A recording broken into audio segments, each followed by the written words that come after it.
Good morning, good morning, good morning. How are you today? As you're jumping on, say hi. Let me know where you're watching from. Let me know if you're watching live or on the rerun. People start coming on live. I'm going to drink a couple sips of my magic elixir. Coffee, straight up, nothing added. Best way it could be. How y'all doing today? This is Mike Cook coming to you live.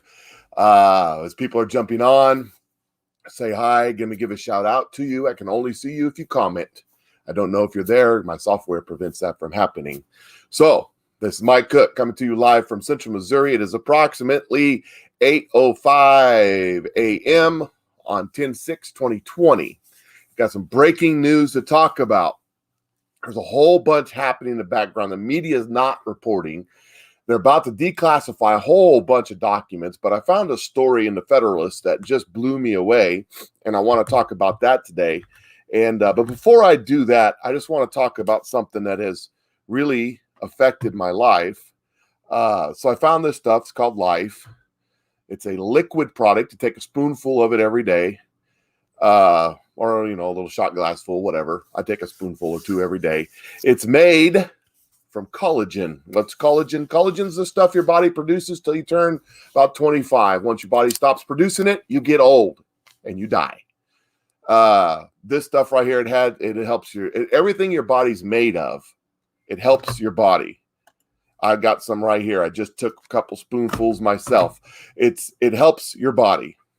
It's the stuff on the inside that makes your hair grow, your nails grow, makes your skin not get all wrinkly. It's made a difference in my life. If I could tell you the stories of the people who say that the nagging aches and pains and stuff that happens when you get older, this kind of alleviates that. If I could tell you those stories, it'd blow your mind. But anyways, if you want to know more information about that, just hit me up in a private message or something, and I'll share that with you. Shameless plug. So anyways, if you're jumping on, let me know you're there. I can't see you unless you comment. And I do appreciate everybody that jumps on. Please share this video. This video will be important. It's information that you will not get from your local news stream. See, MSNBC, Fox News won't even talk about this. But this came out in the Federalist. And I want to talk a little bit about it. I'm pulling up my notes on my phone so I can read it because I can't see what I'm about to show you on the screen because I'm blind. So, as we all know, Joe Biden was accused by the president in the last debate that his son, Hunter, took a bunch of money from Ukraine. And he flat denied it. Actually didn't deny it. He said that Trump was a clown. And then he went on to say that it's disproven, which is a typical tactic of a Clinton-trained politician, because that's exactly what they did. That's old news. That's disproven. That happened, a week ago. We're not worried about that. We're the most clean, righteous, pure politicians that ever walked the face of the planet. So let me talk to you about, there's something that's going to be breaking in the next week or so. I've seen bubbles of it already. That not only did Hunter Biden receive money from the Ukraine, from a company called Burisma, who is a large fracking company in Europe. They're one of the largest fracking companies. It's owned by a Russian mafia type guy. And while Hunter Biden was receiving millions and millions of dollars by being on the board of Burisma, why his daddy was vice president of the United States of America, and why the Obama administration was actively trying to destroy fracking in this country. Could it be that there's a coincidence there? I don't know. So anyways, this is breaking in the Federalist. This was in the Federalist, and I'm just going to go ahead and pop up some stuff on the screen here for you to see so you can read along with me that I'm not making this up. Biden then told Poroshenko is the president of Ukraine at the time, I don't plan on going away. As a private citizen, I plan on staying. Now, let me back up. This happened after Donald Trump won the nominee, before Donald Trump was sworn in, okay? Biden told Poroshenko, I don't plan on going away. As a private citizen, I plan on staying deeply engaged in the endeavor that we have begun, that you have begun, and we have begun. In a matter of moments, Biden undermined the incoming administration branded them as not knowing anything about the Ukraine, and attempted to set up foreign policy back channel for himself after he left office as a private citizen, which could violate the Logan Act. The Logan Act is bullcrap. No one's ever been prosecuted under the Logan Act. That's not where I want to go with this. But I do have a question about that statement. I highlighted something. I want to read it again. I don't plan on going away as a private citizen. I plan on staying deeply engaged in the endeavor that you have begun and we have begun. Mr. Vice President, Mr. Nominee for President of the United States of America on the Democratic ticket, what have you begun? What endeavor are you staying deeply involved with in the Ukraine? This article goes on to talk about how this article believes that it was the, I'm not really sure where the article goes with this, but they're saying that he's just trying to keep his foreign policy in place, keep the Obama-Biden foreign policy in place, despite of the new administration coming in. I disagree.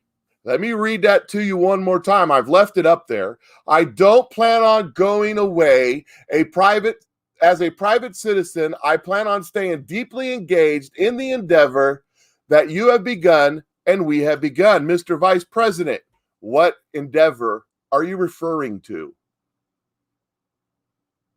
It's going to come out the next few days. It's already starting to break on some of the non-popular, non-traditional websites that Joe Biden actually received money from Ukraine while he was president of the United States, large sums in the tune of millions.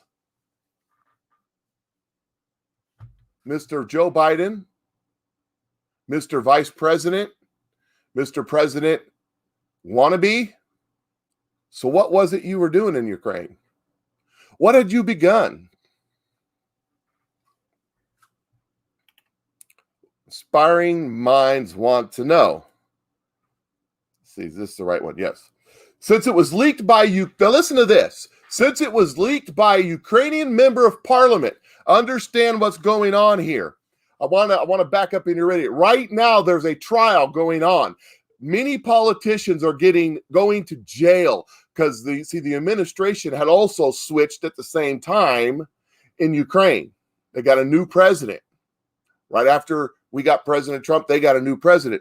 And they've been going after the corruption of the previous administration. And there's massive scandals, massive trials. The whole thing's blowing up over there. But our media is not covering it. So what's going on is they're pulling all this stuff out on their side. But our media is not covering it. But here it is in the Federalist. Since it was leaked by the Ukrainian member of parliament, the phone call was obviously recorded by the Ukrainians and almost certainly by the Russian intelligence services. Biden would have been aware of this from his time on the Foreign Relations Committee and as vice president. Now, what are they saying there? They're saying that this phone call was recorded by the Ukrainians, president, vice president, as vice president, sitting as vice president of the United States of America.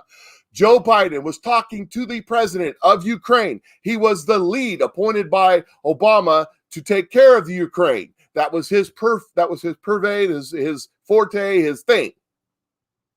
He was talking to the president, then that president, the one that has been replaced by the new president, and the new president's going after the old president in Ukraine.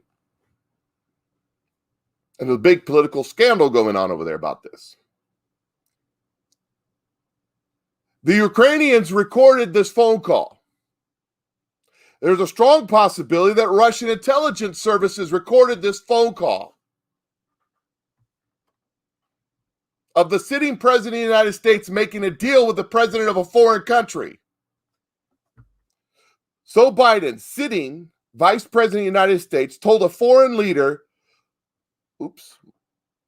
told a foreign leader whose country was part of a highly classified FBI counterintelligence investigation. We're talking about Russia.